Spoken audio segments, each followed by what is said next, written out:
ಸ್ಮರಣೆ ಮಾಡಿ ವೇದಿಕೆ ಮೇಲಿರುವ ಪೂಜ್ಯರಿಗೆ ಹಾಗೂ ತಮ್ಮೆಲ್ಲರಿಗೂ ಶರಣಾರ್ಥಿ.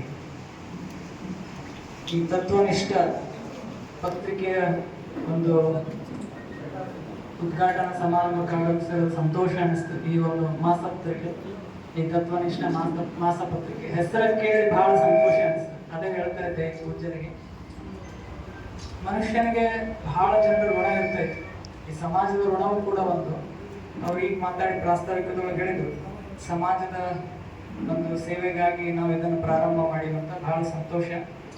ನನಗೆ ಇಷ್ಟು ದಿನ ಅನಿಸ್ತಿತ್ತು ಬರೇ ಶಾಲೆಗೆ ಪ್ರಶ್ನೆ ಪತ್ರಿಕೆ ಅಷ್ಟೇ ಬಹಳ ಕಷ್ಟ ಅಂತ, ಅದ್ರ ಒಂದು ಪತ್ರಿಕೆನೂ ಕೂಡ ಕಷ್ಟ ಅನ್ನೋದು ಇವತ್ತೇ ಗೊತ್ತಾಯ್ತು ನಮ್ಗೆಲ್ಲ. ಯಾಕಂದ್ರೆ ಪತ್ರಿಕಾ ಮಾಧ್ಯಮ, ಪತ್ರಿಕಾ ಬಾಂಧವದವರು ಯಾಕೆ ಈ ಕೆಲಸ ನಿಮ್ಗೆ ಬಹಳ ಕಷ್ಟ ಅಂದ್ರೆ, ಸತ್ಯವನ್ನೇ ನೀವು ಬರಿಬೇಕಾಗ್ತದೆ. ಅದಕ್ಕೆ ಬಹಳಷ್ಟು ಧೈರ್ಯ ಬೇಕು, ಹೌದಲ್ಲ? ಅದೇ ನಿಮಗೆ ಗೊತ್ತೈತಿ ಎಷ್ಟು ಕಷ್ಟ. ಈ ಜಗತ್ತಿಗೆ ಸತ್ಯ ಹೇಳುವಂತ ಒಬ್ಬ ಸಂತನಿಗೆ ಎಷ್ಟು ಕಷ್ಟನೋ, ಸತ್ಯವನ್ನ ಲಿಖಿತ ರೂಪದಲ್ಲಿ ತೋರಿಸುವುದು ನಿಮಗೂ ಅಷ್ಟೇ ಕಷ್ಟ. ಕಲ್ಕತ್ತಾದೊಳಗ ಬಂಡೋಪಾಧ್ಯಾಯ ಅಂತ ಒಬ್ಬರು ಎಡಿಟರ್ ಇದ್ರು.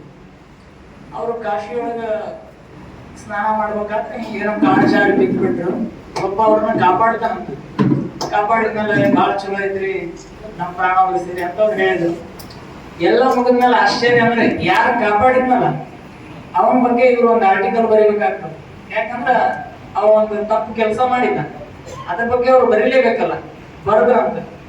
ಮರುದಿನ ಅವ ಬಂದು ಬಂಡೋಪಾಧ್ಯಾಯರಿಗೆ ಕೇಳಿದ್ನಂತ, ನಾ ಯಾರು ಗೊತ್ತಾಗ್ತಿಲ್ರಿ ಅಂತ. ಯಾರಿಗೆ ಅಂದ್ರು, ಅದೇ ಕಾಶಾಗ ನೀವು ಕಾಲು ಜಾರಿ ಬಿದ್ದಿದ್ರಲ್ಲ, ನಿಮ್ಮನ್ನ ಕಾಪಾಡಿದವ್ ನಾನೇ. ಒಳ್ಳೇದ್ರಿ ಅಂತ. ಇಲ್ಲ ಏನು ಒಳ್ಳೇದು, ನಿಮ್ಮನ್ನ ನಾನೇ ಕಾಪಾಡಿನಿ, ಮತ್ ನನ್ನ ಬಗ್ಗೆ ಇವತ್ತು ಹಿಂಗ್ ಬರ್ದಿರಲ್ಲ, ನೀವು ಹಳ್ಳಿ ತೆಕ್ಕೋರಿ ಅದನ್ನ, ನನ್ನ ಬಗ್ಗೆ ನಾಳೆ ಚಲೋದ್ ಬರೀರಿ ಅಂದ. ಅವಾಗ ಬಂಡೋಪಾಧ್ಯಾಯ ಅವ್ರನ್ನ ಚಲೋ ಮಾತಾಡ್ತಾರೆ. ನೋಡಪ್ಪ ತಮ್ಮ, ಕಾಶಿಯಾಗ ನಾ ಏನ್ ಕಾಲ್ ಜಾರಿ ಬಿದ್ದಿದ್ನಲ್ಲ, ಅದೇ ನೀ ಕಾಪಾಡಿ ಅಂತ ನನ್ಗೆ ಗೊತ್ತದ. ಮತ್ತ ನೀನ್ ತಪ್ಪು ಕೆಲಸ ಮಾಡಿದ್ದು ಸಾಕ್ಷಿ ಸಮೇತ ಸಿಕ್ಕದ, ನಾ ಅದನ್ನ ಬರ್ದೀನಿ. ಚಲೋ ಬರಿ ಅಂತ ಹೇಳಕತ್ತೀಯಲ್ಲ, ಚಲೋ ಬರೆಯಕ್ಕಾಗಲ್ಲ. ಯಾಕಂದ್ರೆ ನನ್ನ ಪತ್ರಿಕೆಗೆ ನಾ ದ್ರೋಹ ಮಾಡಲ್ಲ, ಚಲೋ ಬರೆಯಕ್ಕಾಗಲ್ಲ. ಬೇಕಾದ್ರೆ ಇಬ್ರು ಕೂಡ ಏನೇನ್ ಕಾಶಿಗೆ ಹೋಗ ಮುಂದ್ ನನ್ ಬೇಕಾದ್ರೆ ನದೇ ಇಟ್ಟಾಳಪ್ಪ, ನಾ ಚಲೋ ಬರೆಯಲ್ಲ ಅಂತ ಹೇಳಿದ್ರು. ಅಂದ್ರೆ ಇದನ್ನ ಹೇಳಿದ ಉದ್ದೇಶ, ನಮ್ಮ ಕರ್ತವ್ಯಕ್ಕೆ ನಾವು ದ್ರೋಹ ಮಾಡಕ್ ಸಾಧ್ಯ ಇಲ್ಲ. ಆ ರೀತಿ ಇವತ್ತಿನ ದಿನ ಪತ್ರಿಕೆಗಳನ್ನು ಬರೆಯೋದು, ಆ ಸತ್ಯಾಸತ್ಯತೆಯನ್ನು ಸಮಾಜಕ್ಕೆ ತಿಳಿಸೋದು ಬಹಳ ಕಷ್ಟ ಐತಿ.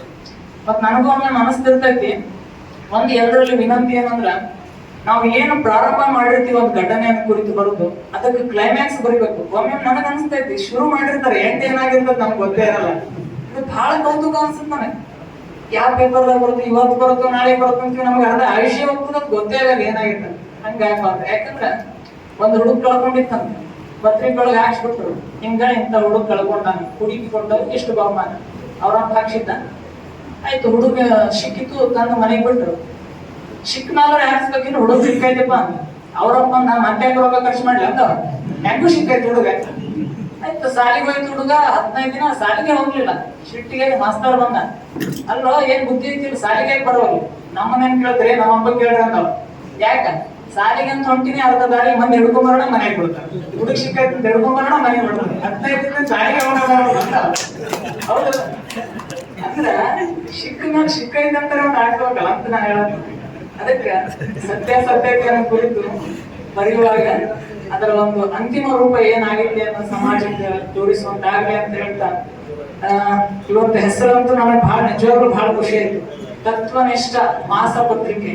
ಇದನ್ನು ಕುರಿತು ನಾನೇನ್ ಹೇಳಕ್ ಇಷ್ಟಪಡ್ತೀನಿ ವೈಯಕ್ತಿಕವಾಗಿ ಅಂದ್ರೆ, ಈ ಮಾಸ ಪತ್ರಿಕೆ ಜನರ ಹೃದಯಗಳಲ್ಲಿ ಮಾಸದ ಪತ್ರಿಕೆ ಆಗಿದೆ. ಸಿದ್ದೇಶ್ವರನ ಆಶೀರ್ವಾದ ತಮ್ಗೆಲ್ಲ ಇರ್ಲಿ ಅಂತ ಹೇಳ್ತಾ, ಈಗ ನಮ್ಮ ಪರಿಸ್ಥಿತಿ ಹೆಂಗಾಗೈತೆ ಅಂದ್ರೆ, ನೀವು ಹೊಸದಾಗಿ ಲಗ್ನ ಆದಾಗ ಬರೀ ದೇವಸ್ಥಾನಗಳಿಗೆ ಅಡ್ಡಾಡ್ತೀರಿ, ಹೌದಲ್ಲ? ಹೊಸದಾಗಿ ಲಗ್ನ ಇರ್ತೈತಿ. ಹಂಗ ನಮ್ ಹೊಸದಾಗಿ ಪಟ್ಟಾಧಿಕಾರ ಆದ್ಮೇಲೆ ಬರೀ ಕಾರ್ಯಕ್ರಮಕ್ಕೆ ಅಡ್ಡಾಡಕತ್ತೀವಿ. ಅದ್ರಾಗಂತೂ ಇವತ್ತು ಈ ಕಾರ್ಯಕ್ರಮಕ್ಕೆ ಗುರುದೇವರು ದಯಮಾಡಿಸ್ಬೇಕಾಗಿತ್ತು, ಕಾರಣಾಂತರಗಳಿಗೆ ನನ್ ಕಳಿಸಿದ್ರು. ಹಂಗ ಮತ್ತೆ ಬೇರೆ ಕಡೆ ಹೋಗೋದು ಇರೋದ್ರಿಂದ ನಾನು ಅದಕ್ಕೆ ನಿರ್ಗಮಿಸ್ತೀನಿ. ಪೂಜ್ಯರು ಇರ್ತಾರೆ, ಅವರ ಸಾನ್ನಿಧ್ಯದಲ್ಲಿ ಈ ಕಾರ್ಯಕ್ರಮ ಚೆನ್ನಾಗಿ ನಡೆದಿದೆ. ಭವಿಷ್ಯ ದೇಶ ನಮ್ಗೆಲ್ಲ ಒಳ್ಳೇದು ಮಾಡ್ಲಿ ಅಂತ ಆಶಿಸುತ್ತಾ ನನ್ನ ಮಾತು ವಿರಾಮ ಕೊಡ್ತೀನಿ. ಶರಣ.